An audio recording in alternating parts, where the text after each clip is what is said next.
성도 여러분 반갑습니다. 7월 셋째 주일 예배 하나님 앞에 드리겠습니다. 우리 찬송가 31장 함께 찬송 드리겠습니다.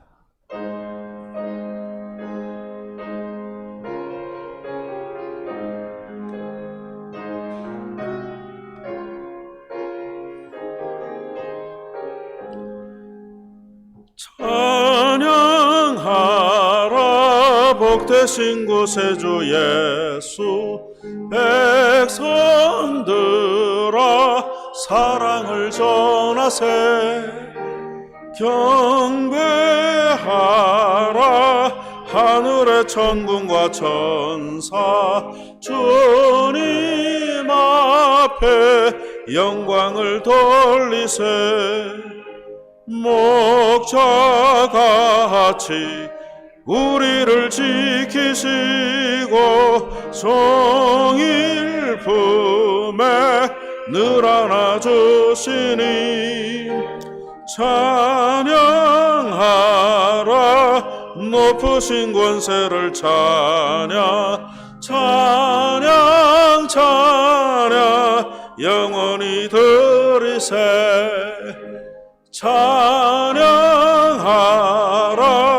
복되신 곳에 주 예수, 우리 대신 죽임을 당했네. 구주 예수 영원한 구원의 소망, 경배하며 겸손히 절하세. 찬양하라 우리 죄 지신 예수, 그의 사랑 한없이 크셔라. 찬양하라 높으신 권세를 찬양, 찬양 찬양 영원히 드리세. 찬양하라 복되신 곳에 주 예수, 천사들아 즐겁게 찬양해. 구주 예수 영원히 다스리시니, 멸류관을 주 앞에 드리세. 구주 예수 세상을 이기시고 영광 중에 또다시 오시리. 찬양하라 높으신 권세를 찬양, 찬양 찬양 영원히 드리세. 다 같이 신앙 고백 드리겠습니다. 전능하사 천지를 만드신 하나님 아버지를 내가 믿사오며, 그 위아들 우리 주 예수 그리스도를 믿사오니, 이는 성령으로 잉태하사 동정녀 마리아에게 나시고 본디오 빌라도에게 고난을 받으사 십자가에 못 박혀 죽으시고 장사한 지 사흘 만에 죽은 자 가운데서 다시 살아나시며 하늘에 오르사 전능하신 하나님 우편에 앉아 계시다가 재료로서 산 자와 죽은 자를 심판하러 오시리라. 성령을 믿사오며 거룩한 공회와 성도가 서로 교통하는 것과 죄를 사하여 주시는 것과 몸이 다시 사는 것과 영원히 사는 것을 믿사옵나이다. 아멘. 성시교독 제67번 함께 교독하겠습니다. 지혜를 얻은 자와 명철을 얻은 자는 복이 있나니,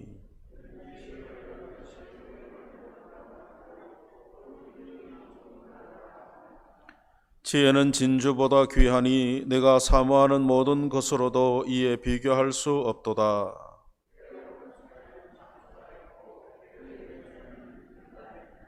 그 길은 즐거운 길이요 그의 지름길은 다 평강이니라.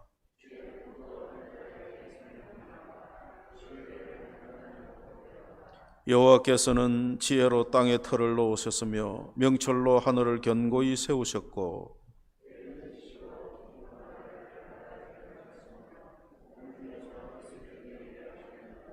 내 아들아, 완전한 지혜와 근신을 지키고 이것들이 내 눈앞에서 떠나지 말게 하라.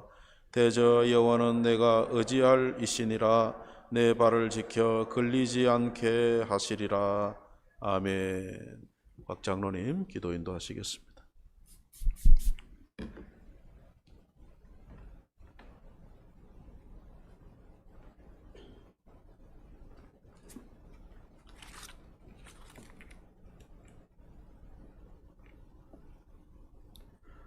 사랑과 자비가 풍성하신 하나님 아버지 감사합니다. 오늘 주님의 날 저희들을 주님 앞으로 인도하여 주셔서 하늘의 신령한 복과 산소망을 주심을 감사드립니다.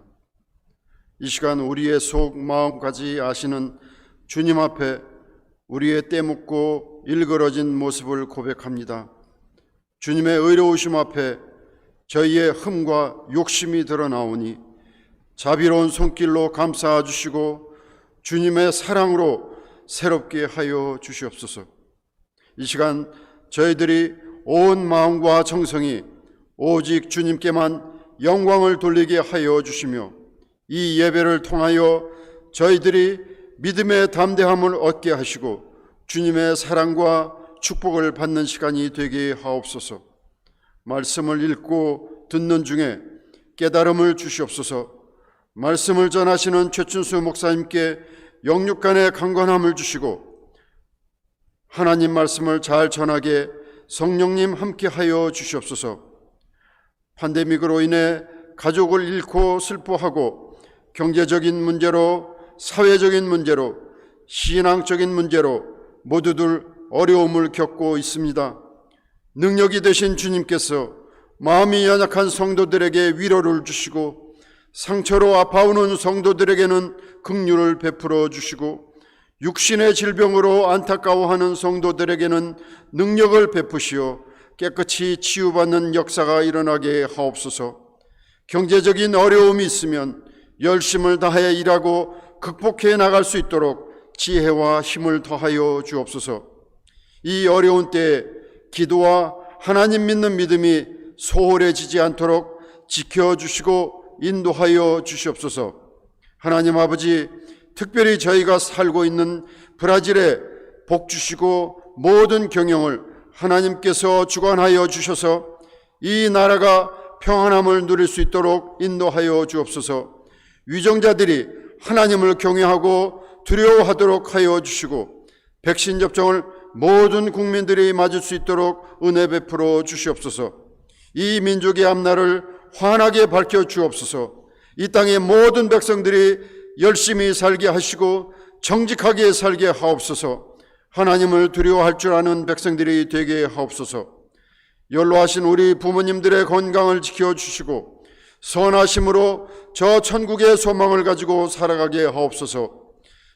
청소년들에게 믿음을 더하여 주시고 사회에서도 열심을 다하여 각자 처한 곳에 사업터에서 인정받는 인도자들이 되도록 하여 주시옵소서. 우리 성도의 각 가정이 작은 교회가 되게 하셔서 하나님을 경외함으로 화목하고 은혜가 넘치는 가정들이 되게 하옵소서. 참 좋으신 하나님, 이 복된 자리에서 거룩하신 하나님을 뵙기를 원합니다. 오늘 예배 가운데 임재하셔서 충만한 은혜와 사랑을 내려 주옵소서. 이 시간 예배 드림으로 새로운 힘을 얻어 한 주간을 살아갈 때에 저희들의 가정과 사회와 나라를 새롭게 할 수 있는 신앙이 되게 하옵소서. 이 사회 곳곳에서 빛과 소금의 사명을 감당할 수 있기를 원합니다. 우리 주 예수님의 이름으로 기도드립니다. 아멘.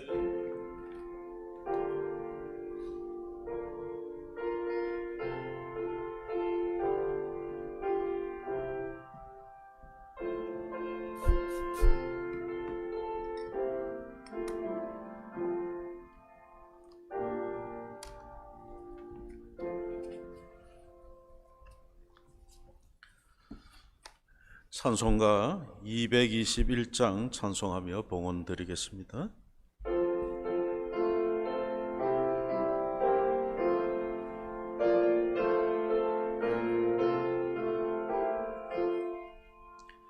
주 믿는 형제들 사랑의 사귐은 천국의 교제 같으니 참 좋은 친교라. 하나님 보좌 다 기도 드리니 우리의 믿음 소망이 주 안에 하나라. 피차의 슬픔과 수고를 나누고 늘 동고동 나가면서 참 사랑 나누네. 또 이별할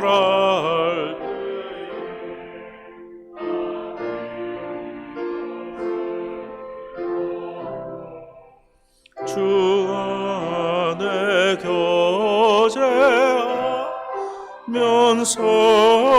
또다시 만나리.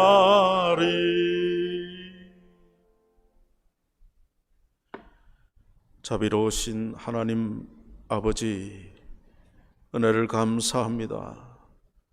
지난 한 주간도 주의 은혜 가운데 살면서 하나님의 인도하심을 통하여 이렇게 다시 새로운 한 주를 시작하며 하나님 앞에 나와 예배하게 하시니 감사합니다.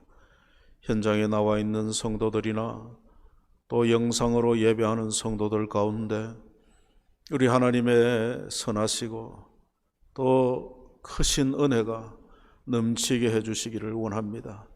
하나님 앞에 나와 예배할 만한 아무런 공로도 자격도 없지만은 우리 주 예수님의 십자가의 보혈을 의지하여 하나님 앞에 예배하오니 우리의 믿음으로 드리는 이 예배를 받아주시고 예배하는 모든 심령마다 하나님이 부으시는 은혜와 성령의 충만함이 있게 해 주옵소서. 자유롭지 못한 세월이 오래가고 있습니다.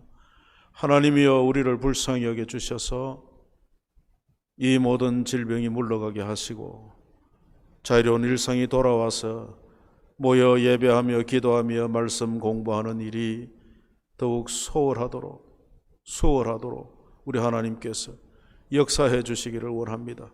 뿐만 아니라 성도들의 일상의 삶이, 특별히 경영하는 사업과 직장 생활이 수월하여서 하나님이 주시는 그 보상도 넘치도록 우리 주님 도와주시기를 원합니다.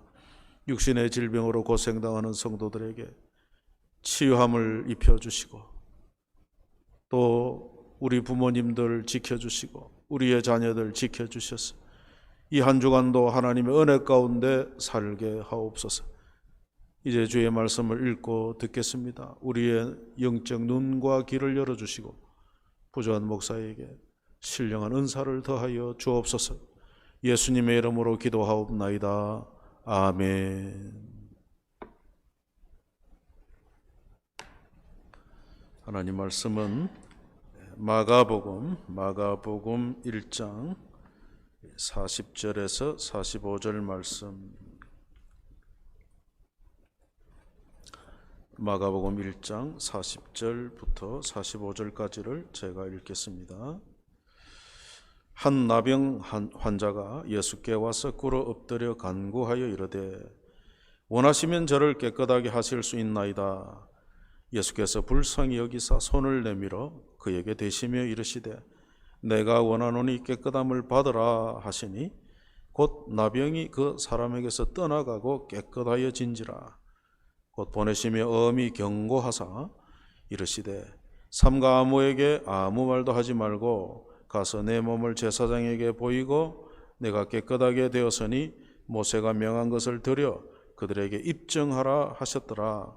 그러나 그 사람이 나가서 이 일을 많이 전파하여 널리 퍼지게 하니 그러므로 예수께서 다시는 드러나게 동네에 들어가지 못하시고 오직 바깥 한적한 곳에 계셨으나 사방에서 사람들이 그에게로 나아오더라. 오늘 본문의 여기 나병이라고 하는 이 병은 우리 예전에는 우리 순우린 말로 문둥병이다 그렇게 불렀습니다.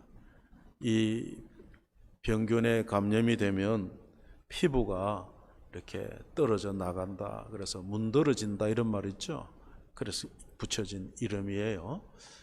과거에는 나병이 불치의 병이 있습니다. 고칠 수 없는 병이었지만 지금은 의학의 발달로 치료가 가능합니다. 예수님 당시에는 더했죠. 예수님 당시에 사람들의 인식 속에 이 나병은 천벌로 여겨졌어요. 부정한 병으로. 그래서 이 나병 환자들은 가족과 사회에서 격리되어 가지고 모든 관계가 끊어진 고독과 또 외로운 삶을 살아야 했습니다. 죽을 때까지 희망이라고 없는 그런 죽을 날만 기다리는 절망적인 삶을 살아야 했습니다. 이런 삶을 살아오던 한 나병 환자가 있었습니다. 어느 날 그는 예수님께서 모든 병을 고치신다고 하는 소문을 듣게 되었습니다. 이 나병 환자의 마음속에 이것은 복음이었죠. 예수님을 만나면 내 나병도 치유가 되겠구나. 그래서 예수님을 만나서 병을 고침받고자 하는 믿음을 가지고 예수님을 찾아 계신 마을로 들어갔습니다. 여러분, 이것은 나병 환자에게는 마을로 들어간다는 것은 생명을 거는 그런 행동입니다. 왜냐하면 나병 환자가 마을에 들어와서 발각되면 돌을 가지고 쳐서 죽일 수도 있었던 거예요. 그러니까 마을로 들어가다가 발각되면 돌에 맞아 죽을 수 있는 그런 상황에서 그는 예수님을 만나기 위하여 죽을 각오로 지금 마을로 들어간 거죠. 세상 사람들의 생각에는 예수님을 믿는다는 것에 대해서 믿어도 좋고 안 믿어도 별 상관이 없는 어떤 종교적 선택 사항으로 여길 때가 많죠. 꼭 뭐 예수님만 믿어야 되나? 세상에 얼마나 종교가 많은데 그런 마음을 가집니다. 또 어떤 분들은 아니 내가 육적으로 살만한데 뭐 신에 의지해야 되냐? 예수님 믿을 필요가 뭐 있겠나?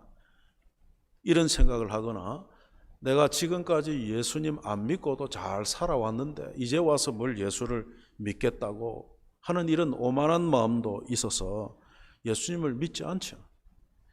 그러나 여러분, 예수님을 믿지 않으면 심판을 받습니다.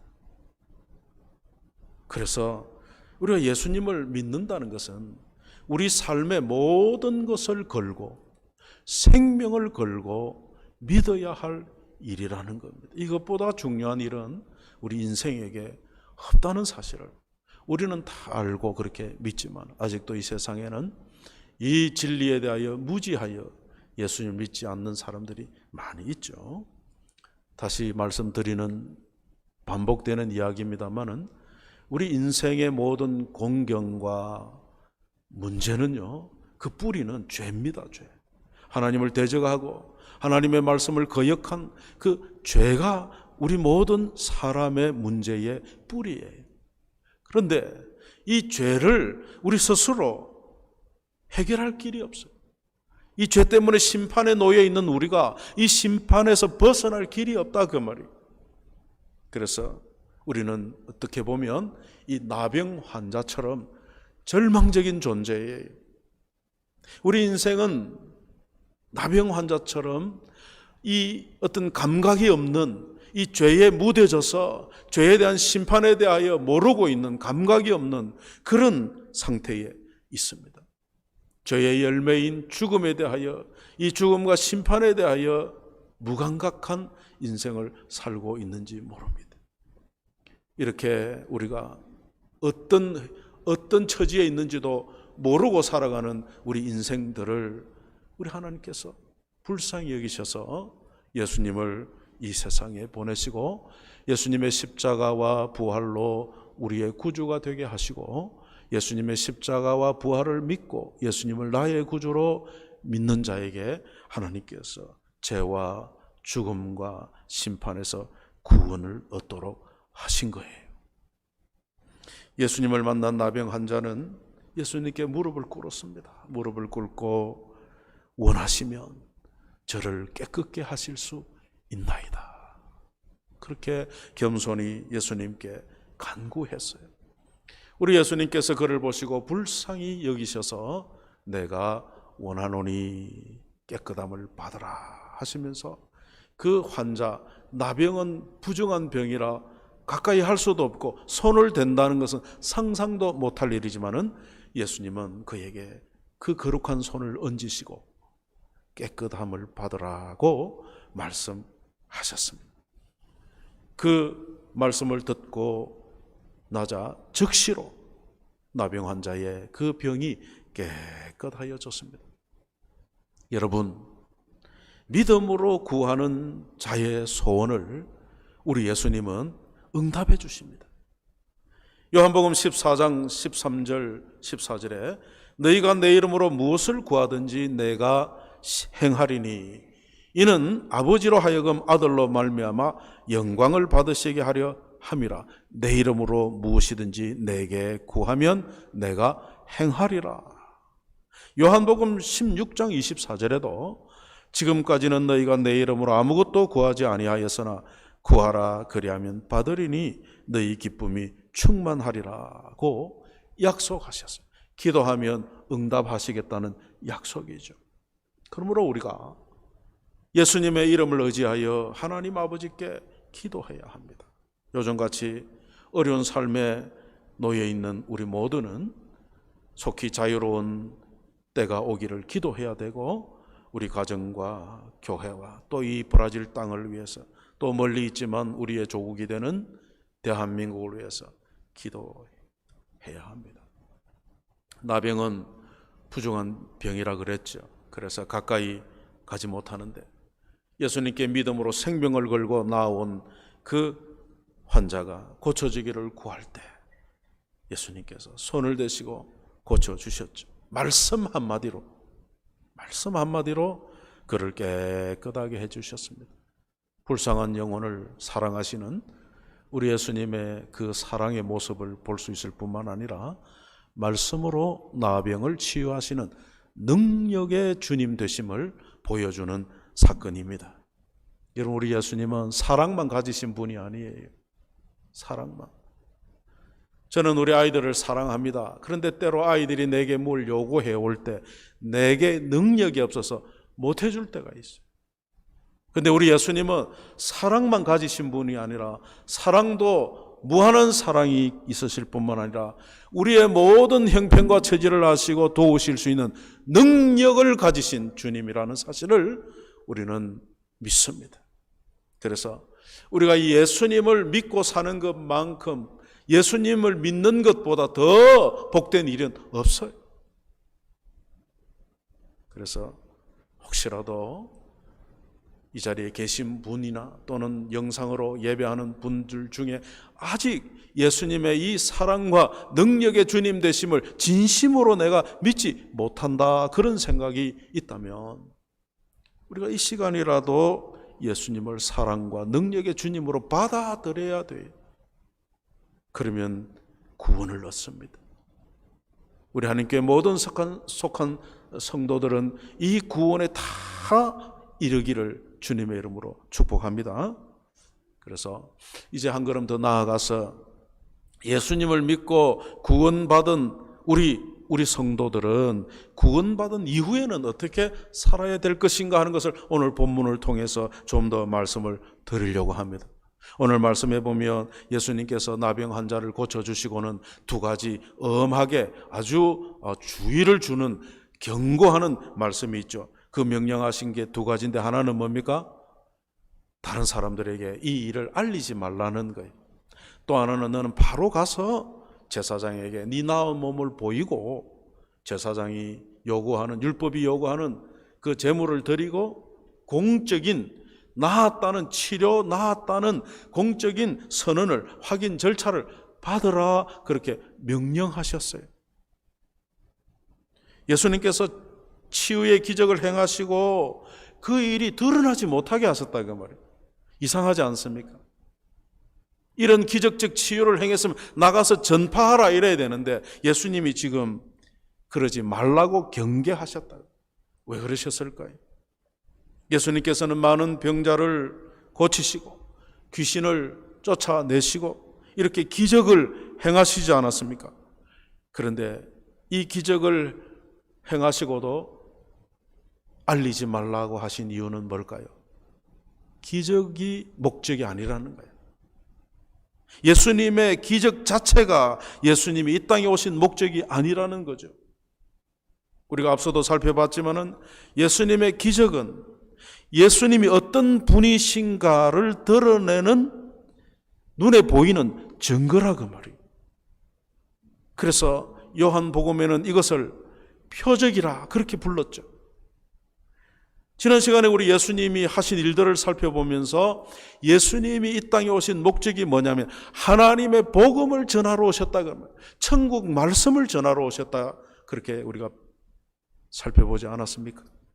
그래서 예수님의 기적은 하나님께서 보내신 바로 그 메시아, 그 구원자가 예수님이라고 하는 표적이다. 그런데 당시의 사람들은 예수님이 전하는 하나님의 복음을 듣기보다는 예수님의 기적을 보기를 원했다.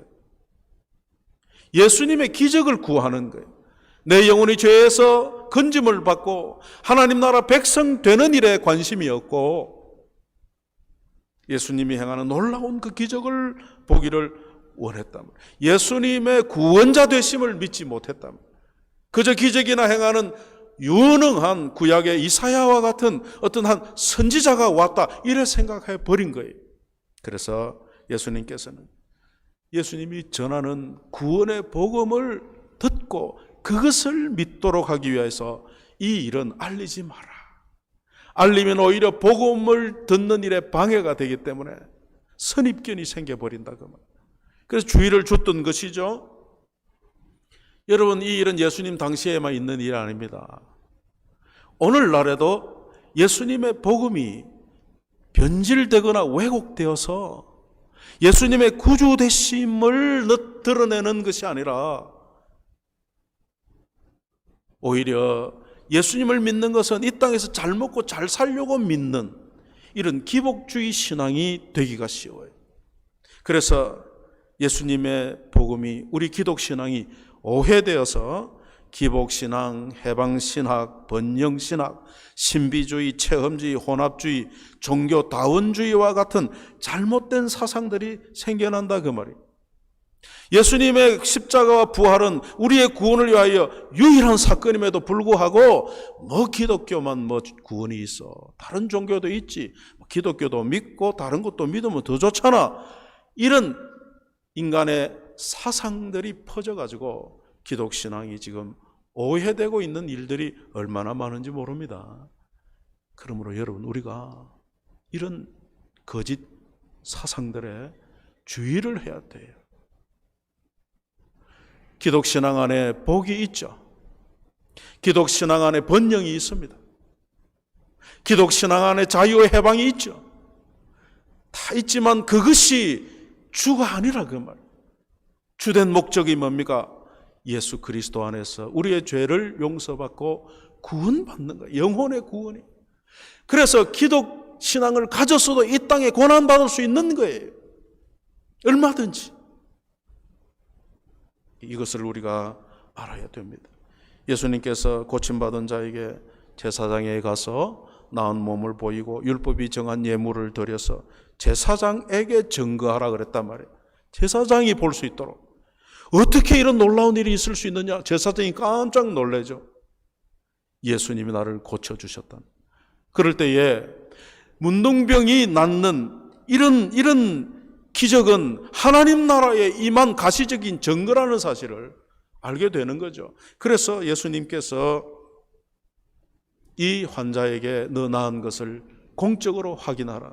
물론 여기에는 1차적으로는 나병 환자가 치유를 받았다는 제사장의 선언이 있어야 다시 가정으로 사회로 돌아갈 수 있기도 하지만은, 또 하나는 이 기적의 치유가 단순한 기적이 아니라 하나님의 나라가 능력으로 이 땅에 임했다고 하는 뚜렷한 눈에 보이는 증거로서 제사장의 공적 확인을 받으라 하신 것이죠. 만약에 그랬다면 어떻게 됐을까요? 예수님의 이 하나님 나라의 복음을 전하는 일이 공적으로 원활하게 활발하게 진행될 수 있었겠죠. 그런데 오늘 본문에 보니까 이 치유받은 나병 환자가 예수님 말씀대로 순종하지 않았어요.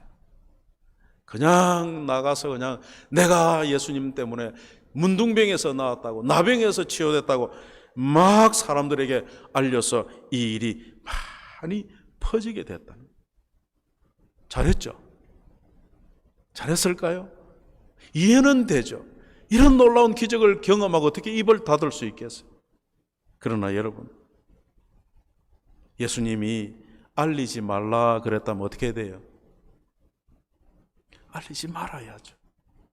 자기 생각에는 당연히 알려야 되지 않겠나 그렇게 생각이 들지만은 예수님이 알리지 말아라 하셨다면 알리지 말아야죠. 왜 그랬을까요? 왜 그래야 됩니까? 주님이 그렇게 말씀하셨다면 그렇게 말씀하신 이유가 있기 때문에 그래요. 우리가 그 이유를 모른다 할지라도 주님이 하지 말라 그러면 하지 말아야 돼요. 그래서 여러분, 이 치유받은 나병 환자가 자기 생각과 자기 열심을 가지고 주님의 말씀에 불순종했어요. 세상에 열심을 가지고 순종해야 될 일을 열심을 가지고 불순종해 버렸어요. 어떤 일이 일어났어요? 45절을 보니까 그러나 그 사람이 나가서 이 일을 많이 전파하여 널리 퍼지게 하니 그러므로 예수께서 다시는 드러나게 동네에 들어가지 못하시고 오직 바깥 한적한 곳에 계시게 되었다. 주님 원하시면 고쳐주십시오. 얼마나 겸손하게 주님이 불쌍히 계시고 원하노니 나아라. 여러분, 이 나병 환자가 받은 은혜가 얼마나 큽니까? 얼마나 큽니까?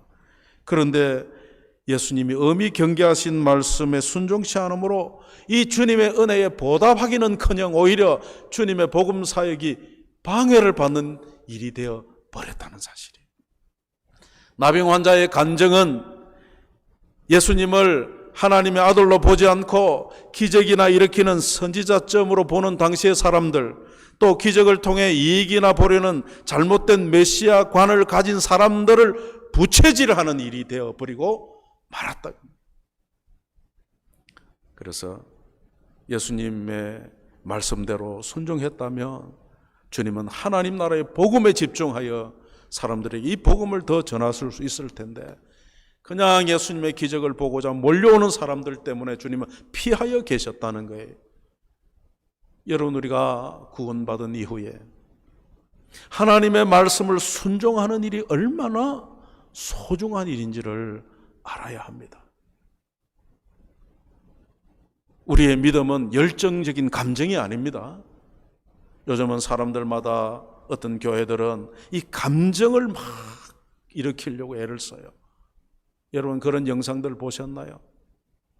쇼하는 거 보면 막 밑에 안개 이런 거 막 드라이 아이스 품어가지고 연기 일으키잖아요. 예배를 그렇게 드리는 거야. 그래서 막 하나님의 영광의 구름이 임했다고 사기를 치는 교회도 있어. 조심해야 됩니다, 여러분.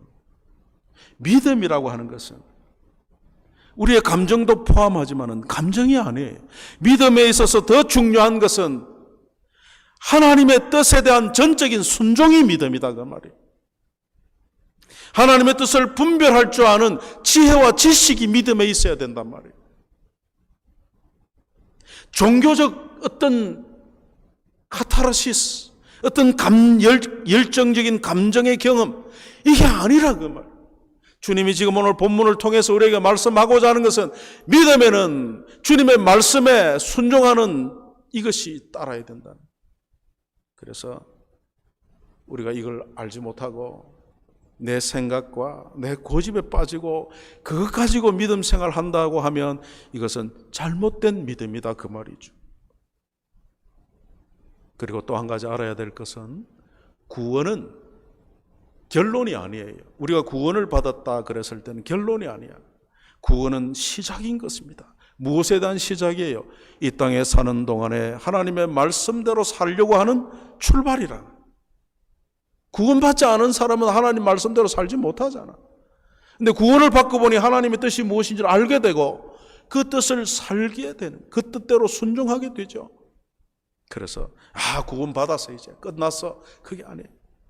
구원을 받고 내 마음대로 사는 것이 아니라 구원받기 전에는 내 마음대로 살았지만 구원을 받은 이후에는 이제 하나님 말씀대로 살겠다고 하는 그 결심의 출발이라는 사실을 알아야 됩니다. 여러분 우리도 이 구원의 은혜를 받았단 말이죠. 얼마나 감사합니까?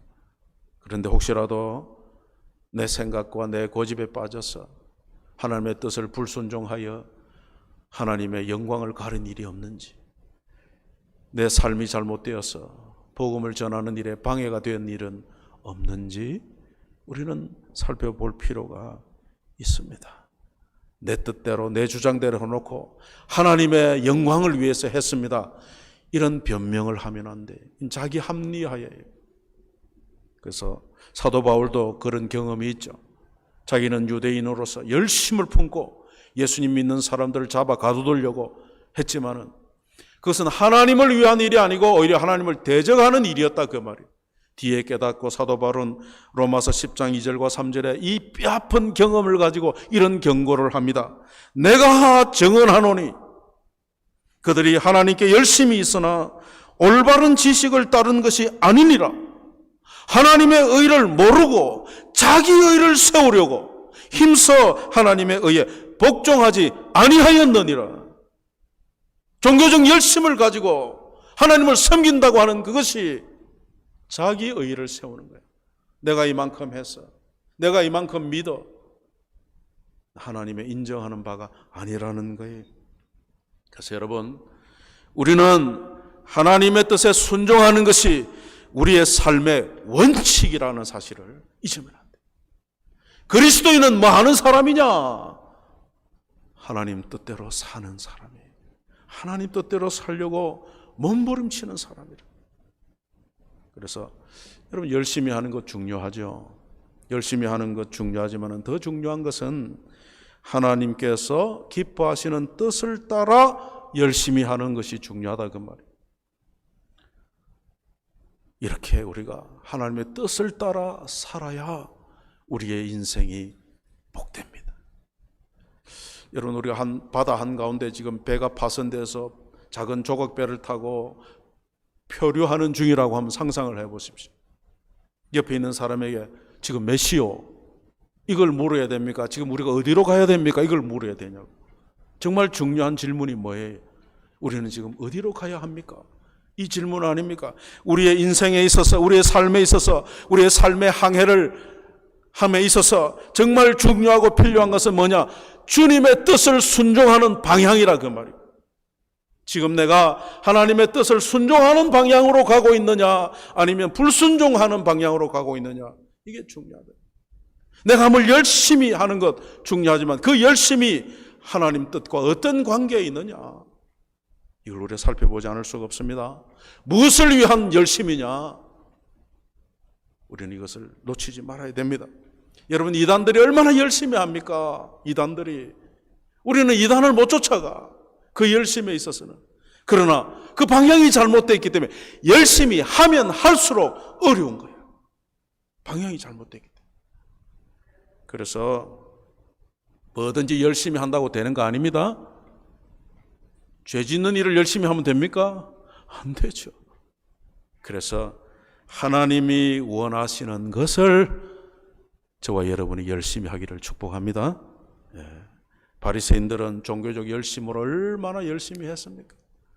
율법이 명하지 않은 것까지 막 11조 드리고. 그런데 주님은 그것이 하나님의 뜻과 관계가 없었기에 그들을 향하여 회칠한 무덤이라고 그렇게 책망했어요. 여러분, 예수님의 제자 중 베드로는 얼마나 열정적인 사람인지 몰라요. 근데 예수님의 십자가의 고난을 이야기하니까 그 이야기를 듣고는 주님 그러시면 안 되죠 하고 주님을 막아섰어요. 그래 마태복음 16장 23절에 보면 예수님의 십자가를 만류하는 베드로에게 예수님께서 사탄아 내 뒤로 물러가라. 너는 나를 넘어지게 하는 자로다. 네가 하나님의 일을 생각하지 아니하고 도리어 사람의 일을 생각하는도다. 책망받았죠. 여러분, 우리는 이 주님의 책망을 삼가 귀 기울여 들어야 됩니다. 그래서 하나님 말씀보다도 내 체험이나 또는 내 고집이나 내 주장에 기초한 신앙생활은 위험하다는 것을 알고 저와 여러분이 부지런히 하나님 말씀을 배우기로 하나님 말씀을 아는 일에 열심을 내야 된다, 그 말입니다. 오늘 이 고침받은 나병 환자는 예수님의 이 능력을 알려야 된다, 숨길 수 없다, 알리는 것이 예수님을 돕는 일이다 생각했겠죠. 이해합니다. 그러나 그건 자기 생각이, 예수님의 말씀은 말하지 말라는 거야. 그러면 그 말씀대로 말하지 않아야 된다. 그래서 주님의 말씀이 없는 열심은 방향을 잃은 것과 같다는 거예요. 여러분, 우리는 교회 안에서도 열심히 하다가 어느 날 안 보이는 성도들 종종 볼 때가 있죠. 야, 그렇게 열심히 하고도 어떻게 그럴 수가 있나. 또 안타까운 거는 그렇게 교회를 열심히 섬기는데 보니까 이단에 가 있어. 안타깝죠. 왜 이런 일이 일어날까요? 하나님의 말씀에 대한 기초가 없이 자기 열심을 가지고 믿었기 때문에 그런 거예요. 그래서 우리는 하나님 말씀에 기초 없는 그런 믿음 생활을 하지 말아야 된다. 그건 어리석다. 그래서 내 기분이나 내 감정으로 교회를 섬기는 게 아니라 하나님의 말씀에 기초해서 교회를 섬기는 일도 신앙생활을 하는 태도도 배워야 됩니다. 성경을 통해서. 자, 오늘 우리가 이 말씀을 통해서 교회는 표적과 기사가 중심이 되는 것이 아니라는 것을 확실히 해야 됩니다. 상팔로 안에도 뭐 이상한 신비적인 일들이 일어나는 교회가 막 커진다 그래요. 안타까운 일이에요. 교회는 표적과 기사가 중심되는 데가 아니에요. 교회는 하나님의 말씀이 중심되는 거예요. 바른 교회란 뭐냐? 하나님의 말씀이 성도 각자의 삶 속에 순종되는 교회가 바른 교회예요. 바라기는 우리 하나님 교회가 하나님의 말씀을 내 삶에 실천하는 성도들이 가득 찬 교회가 되기를 축복합니다. 그런 교회를 하나님이 기뻐하십니다. 우리는 오늘 본문을 통해서 구원받은 후의 삶에서 하나님의 말씀에 대한 순종이 얼마나 중요한 일인가 하는 것을 배웠습니다. 주님 원하오니, 그래서 하나님의 응답을 받았어요. 그 다음에 끝이 아니고 이제는 주님의 말씀대로 라는 삶이 따라야 된다. 그러면 삶이 있어야 돼요. 순종의 생활이 있어야 돼요.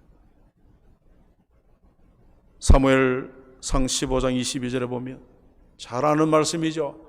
순종이 제사보다 낫고 듣는 것이 순양의 기름보다 나으니. 순종이라고 하는 것은 주님의 생각이 옳다고 인정하는 거예요. 주님의 생각이 옳습니다. 어떨 때는 사람이요, 자기가 하나님보다 더 지혜로워. 하나님 생각이 틀렸대. 여러분, 목사가 제일 황당할 때가 언제인 줄 아십니까? 성도들에게 하나님 말씀을 전했는데 그 성도의 반응이 아이고 목사님 말씀 가지고 되겠습니까? 이러는 분이 있어. 골 때립니다. 그러면요, 방법이 없어. 그러면 말씀보다 더 귀한 게 어디 있어요? 우리의 신앙에서. 여러분, 우리가 정말 우리 믿음의 말씀 중심의 신앙으로 바로 서야 됩니다. 순종은 내 생각보다 주님의 생각을 앞세우는 거야. 주님의 생각, 주님의 말씀을 앞세우는 거죠. 그 주님의 말씀대로 이해가 안 될 때도 있죠. 다 어떻게 이해가 됩니까? 안 돼도 주님이 말씀하셨기 때문에 그대로 하는 것, 이게 순종이에요. 이삭을 바쳐라. 이해됩니까? 아니 100세에 주신 아들 또 왜 바쳐라 그래? 이해 안 된다. 근데 하나님 말씀하셨기 때문에 간다 그 말이에요. 바치라. 그래서 우리는 지금까지 내 소원만 이루어 주소서, 그런 믿음이었다면 이제는 한층 더 성숙해서 하나님 소원을 내가 이루기 원합니다. 이런 성숙한 말씀을 순종하는 성도들이 되시기를 축복합니다. 우리가 고의적이고 악의적으로 불순종하지는 않잖아요. 하나님 말씀이 선포됐는데 내가 이를 악물고 내 이 말을 듣는가 봐라. 그런 성도는 아무도 없어. 자칫 그냥 실수하고 무지해서 하나님 뜻인 줄 알고 행할 때가 있죠. 그러니 우리가 정신을 차려야 돼. 그래서 하나님 말씀에 귀를 기울이고 내 기분이나 내 감정이나 내 생각이 중심이 아니라 하나님의 말씀이 무엇인지를 깨닫고 우리 모두가 순종하는 삶을 살아가는 저와 여러분 되시기를 축복합니다. 기도하겠습니다. 하나님 아버지, 순종이 얼마나 중요한지 오늘 말씀을 통해 교훈해 주시니 감사합니다. 우리 하나님 말씀 부지런히 읽고 듣고 배워서 주의 뜻을 알아서 순종할 수 있도록 우리를 도와주시옵소서. 예수님의 이름으로 기도하옵나이다. 아멘. 교회 아따가 이제 또 갱신 때가 되어서 하는데, 지난주에 아마 여러분이 아시나를 했는데 그 서류를 다시 고쳐야 할 일이 있어가지고 오늘 다시 아시나를 좀 해주셨으면 좋겠습니다. 내부 있는데 우리 조집사님이나 장로님 부탁하면 여러분 귀찮다 여기지 마시고 이 아따의 아시나를 좀 해주시면 대단히 감사하겠습니다. 우리 1장 찬송 함께 부르겠습니다.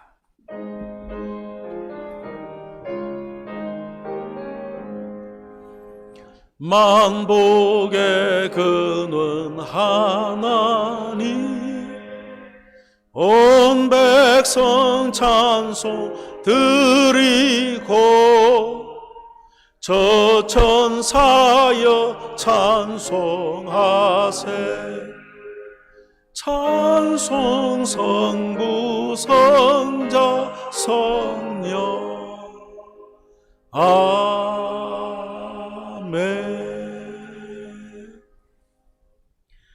우리 주 예수 그리스도의 은혜와 하나님 아버지의 무한하신 사랑하심과 성령님의 교통하심이 이 예배를 드리고 물러가는 사랑하는 성도들의 가정 위에 이제로부터 영원토록 함께 있을지어다.